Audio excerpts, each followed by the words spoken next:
You ask Tiger to solve. This deals with linear equations with one unknown. The final result is x equals 1. Let's solve it step by step. Simplify the expression. Expand the parentheses. Simplify the arithmetic. Multiply the coefficients. Group all x terms on the left side of the equation.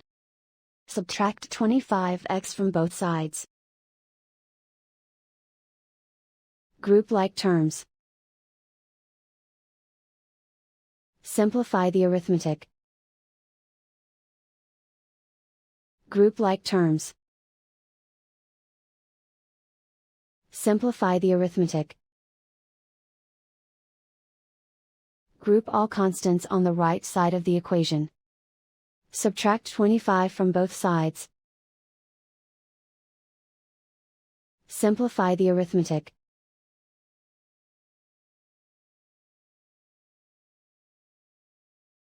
Isolate the x. Divide both sides by -15. Cancel out the negatives. Simplify the fraction. Cancel out the negatives. Simplify the fraction. And so the final result is x equals 1.